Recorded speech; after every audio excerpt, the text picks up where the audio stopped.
इधर देखिए केंद्रीय मंत्री गिरिराज सिंह जो बेगूसराय से खुद उम्मीदवार हैं, उन्होंने पूजा पाठ की है और उसके बाद कहा कि जनता भारी संख्या में घरों से निकले मतदान करे, क्योंकि देखिए बेगूसराय में आज ही चौथे चरण में मतदान होना है। फायर ब्रांड नेता कहे जाते बीजेपी के गिरिराज सिंह और पूजा अर्चना करते हुए देखिए अपने घर पर पहले पूजा अर्चना किए, क्योंकि आज मतदान का दिन है और आज गिरिराज सिंह की किस्मत का फैसला ईवीएम में कैद हो जाएगा। क्या कुछ कहा है सुनाते हैं आपको।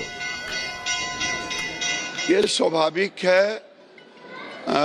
मैं वोटर हूँ मुंगेर लोकसभा का और मेरा 10 किलोमीटर का फार्क है, गंगा के इस पार गंगा के उस पार। मैं यहाँ से 7 बजे वोटिंग करूँगा और 7:20 में अपने कंस्टिट्यूएंसी में लोगों के बीच रहूँगा।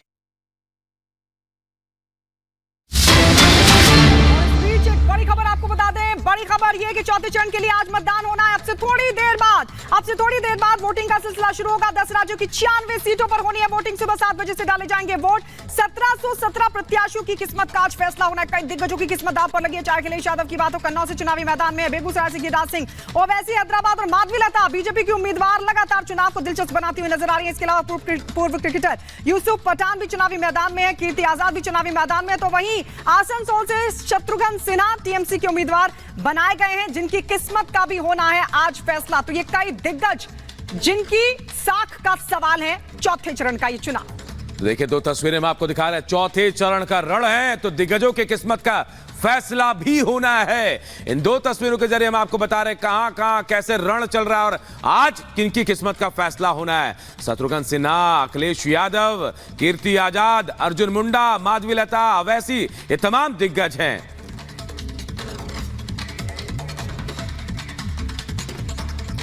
और इस वक्त हमारे साथ हमारे कई सहयोगी अलग अलग जगहों से जुड़ गए हैं। मध्य प्रदेश से सत्यविजय हमारे साथ है, एरावत भी हमारे साथ जुड़ गए हैं। सबसे पहले एरावत आपके पास आते हुए श्रीनगर की अगर हम बात करें तो वहां पर किस तरीके का मुकाबला और क्या इंतजाम वोटिंग को लेकर, क्या तस्वीर दिखाई दे रही है? जी हाँ, बिल्कुल कुछ ही टाइम के बाद यहाँ पे श्रीनगर में जो है पोलिंग शुरू होने जा रही है। मेरे विजय गुरु आपको दिखा सकते हैं किस तरह से चप्पे चप्पे पे सुरक्षा के कड़े इंतजाम किए गए हैं। कल रात से हमने देखा किस तरह से SSB, CRPF, special operation group, Jammu and Kashmir police का अलग अलग जगहों पे डिप्लॉय किया गया, जहाँ से मेरे विजय आपको भी विजुअल्स दिखा रहे हैं। यह है गुपकार चौक, जहाँ पर उमर अब्दुल्ला और जितने बाकी सारे कैंडिडेट्स है वो यहाँ पर कुछ टाइम के बाद अपना वोट कास्ट करने के लिए आएंगे। आप देख सकते हो किस तरह से पूरे श्रीनगर के साथ साथ अगर बाकी डिस्ट्रिक्ट्स की बात करें, गांधरबल की या बाकी जगहों की बात करें, हर जगह पर सीसीटीवी और ड्रोन से सर्विलेंस रखी जा रही है और चप्पे चप्पे पर निगरानी की जा रही है। इसके साथ ही कुछ टाइम के बाद यहाँ पर जो है वोटिंग जो है शुरू होने जा रही है। हालांकि आप देख सकते हो लगातार किस तरह से यहाँ पे सीआरपीएफ वाहनों का जो है यहाँ पे काफिला जो है एक पोलिंग बूथ से दूसरी पोलिंग बूथ है लगातार चल रहे हैं और कुछ ही टाइम के बाद यहाँ पे जितने भी यहाँ के लोग हैं, लीडर्स है, वो पोलिंग बूथ की तरफ आने वाले हैं। जी बिल्कुल एरावत, वहां तैयारियां होंगी। सत्यविजय का रुख कर लेते हैं। सत्यविजय, आप उज्जैन में हैं, मुख्यमंत्री यहां वोटिंग करने आने वाले हैं थोड़ी देर में, बहुत ज्यादा वक्त नहीं बचा है। क्या तैयारियां वहां है सत्यविजय? क्या लग रहा है मध्य प्रदेश का रण कैसा होगा? जी हाँ, बिल्कुल। देखिए अब से कुछ देर बाद 7 बजे वोटिंग शुरू होगी और 7 बजे के लगभग ही मुख्यमंत्री मोहन यादव जो हैं वो इसी पोलिंग बूथ पर वोट करने आएंगे। चूंकि ये अंतिम फेज है और इसमें 8 लोकसभा सीटें हैं जो मालवा निवाड़ की सीटें हैं और इन सभी सीटों पर भाजपा चाहती है। बड़े फिलहाल मैं पोलिंग बूथ की तस्वीर दिखा दूं। आदर्श पोलिंग बूथ इसे कहेंगे क्योंकि यहाँ पर सभी व्यवस्थाएं की गई हैं, चाहे वो गर्मी में मतदाता को परेशानी ना हो इसके लिए यहाँ पर टेंट और बाकी चीजें भी लगाई गई हैं। इसके अलावा पानी और बाकी चीजों की व्यवस्था की गई। लेकिन सियासी रण की बात करें तो देखिए 8 में से 5 सीटों पर भाजपा जो है वो बढ़त पर दिख रही है। 3 सीट हैं, रतलाम, झाबुआ, धार और बिल्कुल। तो सत्यविजय वहां से तस्वीरें दिखा रहे थे कि वोटिंग को लेकर किस तरीके के वहां पर इंतजाम दिखाई दे रहे हैं। गौरव त्रिवेदी हमारे सहयोगी कानपुर से इस वक्त हमारे साथ जुड़ गए हैं। कानपुर का समीकरण जरा गौरव समझाइए, क्योंकि कानपुर में जैसा कि मैंने पहले भी कहा कि प्रत्याशी को बदल दिया गया है, इसके पीछे की वजह क्या, वहां पर किस तरीके का समीकरण इस बार दिखाई देता है और सबसे बड़ी बात कि फ्री एंड फेयर इलेक्शन हो, कानपुर में क्या इंतजाम? थोड़ी देर बाद वोटिंग का सिलसिला शुरू होगा।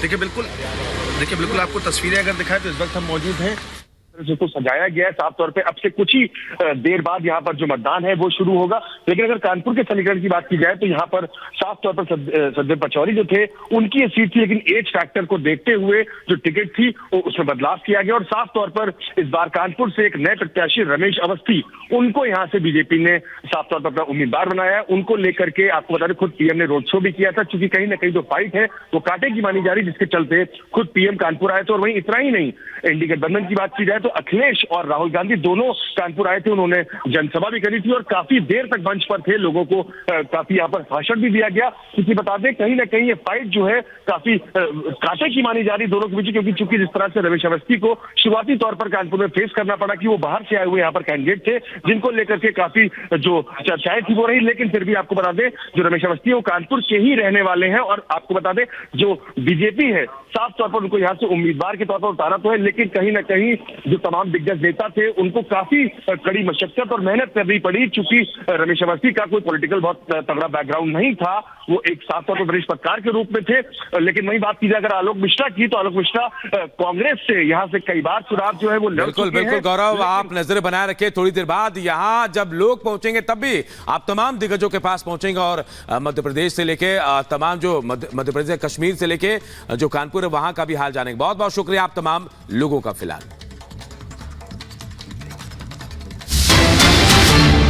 और इस वक्त की बड़ी खबर आपको बता दें, बड़ी खबर के 5वें चरण के प्रचार में जुट गए हैं प्रधानमंत्री नरेंद्र मोदी। आज बिहार में जमकर गरजेंगे। कल पटना में रोड शो किया था और आज बिहार में 3 रैलियों को संबोधित करने वाले हैं। तो प्रधानमंत्री नरेंद्र मोदी जहां एक तरफ अपने संसदीय क्षेत्र काशी में शाम पहुंचेंगे, रोड शो के लिए भव्य रोड शो करेंगे, तो वहीं आपको बता दें पटना में भी कल उन्होंने रोड शो किया, रिकॉर्ड बनाया, क्योंकि प्रधानमंत्री मोदी पहले प्रधानमंत्री थे जिन्होंने पटना में रोड शो किया और आज बिहार में जमकर विरोधियों पर गरजते नजर आएंगे।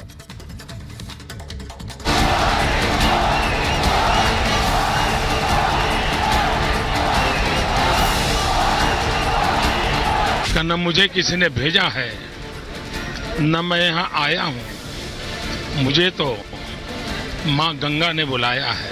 ठीक 10 साल पहले जब मोदी को माँ गंगा ने बुलाया था, उसके बाद से वो सियासी गलियारों में काशी का पर्याय बन गए।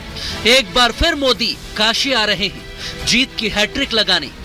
वो बाबा महादेव के दर्शन करेंगे, प्रचार करेंगे, पर्चा भरेंगे।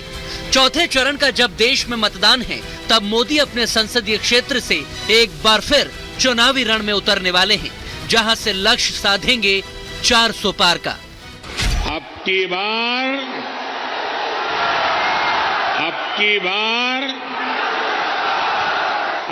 बार एनडीए सरकार 400 पार। फिर एक बार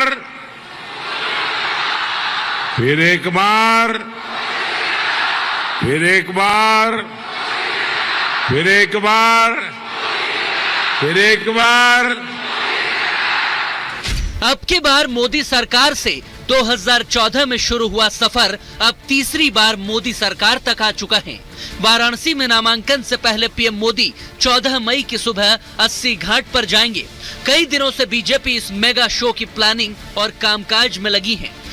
यही वो गाड़ी है, ओपन जीप है, जिसमें प्रधानमंत्री सवार होंगे और इसी जीप से वो करीब 5 से 6 किलोमीटर के लंबे रोड शो को कवर करेंगे। ये जीप है जिसे आगे ड्राइवर, ये जगह जहां पर ड्राइवर बैठेगा, और उसके बाद ये पीछे का रास्ता है जहां पर प्रधानमंत्री नरेंद्र मोदी इसी जीप पर सवार होकर रोड शो करेंगे 5 से 6 किलोमीटर का। और बड़ी संख्या में लोग अपने छतों पर, इस रास्ते पर जो बैरिकेड्स किए गए हैं, बल्लियां लगाई गई हैं, उन बल्लियों के अंदर से प्रधानमंत्री का स्वागत करेंगे। बताया यह जा रहा है कि करीब 10 लाख लोग प्रधानमंत्री के रोड शो को देखने के लिए, उनका स्वागत करने के लिए और उनको आने वाले चुनाव में शुभकामनाएं देने के लिए 10 लाख लोग यहाँ मौजूद रहने वाले हैं। ये ओपन जीप है, इसी से प्रधानमंत्री चढ़ेंगे और यही वो गाड़ी होगी जो 5 से 6 किलोमीटर का लंबा सफर तय करेगी। प्रधानमंत्री इसी गाड़ी में, ओपन जीप में सफर तय करेंगे 5 से 6 किलोमीटर का जो रोड शो का होगा। और यहाँ पर देखिए कैसे अभी से भारतीय जनता पार्टी के झंडे लगा दिए गए हैं, भारतीय जनता पार्टी के झंडे लगाए गए हैं और पूरा भगवा रंग में इस रोड शो के रास्ते को रंगा गया है। क्योंकि मोदी लगातार तीसरी बार पीएम बनने के लिए काशी में शंखनाद करने जा रहे हैं। प्रधानमंत्री माननीय श्री नरेंद्र मोदी जी के नामांकन का भी उसी प्रकार से इंतजार है। जिस प्रकार से परिणाम का इंतजार होता है। भारतीय जनता पार्टी और हमारे गठबंधन के साथी माननीय नरेंद्र मोदी जी को तीसरी बार प्रधानमंत्री बनाने के नाम पर चुनाव लड़ रहे हैं और लोग मोदी जी को पीएम बनाने के लिए भारी मतदान कर रहे हैं, समर्थन कर रहे हैं, आशीर्वाद दे रहे हैं। जनता से आशीर्वाद और प्रचार के लिए मोदी बीएचयू से लेकर काशी विश्वनाथ मंदिर तक भव्य रोड शो करेंगे, जिसकी खासियत भी जान लीजिए। मोदी का ये रोड शो करीब 6 किलोमीटर लंबा होगा। इसके लिए 5 लाख घरों में लोगों को आमंत्रण भेजे गए हैं। यहाँ पर 10 लाख लोगों के आने की संभावना जताई जा रही है। मोदी के रोड शो के कामकाज में 25 टीमें लगाई गई थी, जिनमें यूपी के 4 मंत्री और 3 सांसद थे, तो वहीं उत्तर प्रदेश के 14 विधायक भी इस कामकाज में जुटे हुए थे। हर एक काम को बखूबी ढंग से अंजाम दिया जाए, इसीलिए खुद शाह योगी ने तैयारियों को परखा। बीजेपी काशीवासियों के साथ मिलकर मोदी के ऐतिहासिक अभिनंदन की तैयारियों में है। दुनिया से न्यारी नगरी काशी, जिसको पुनः संपूर्ण जगत में, विश्व में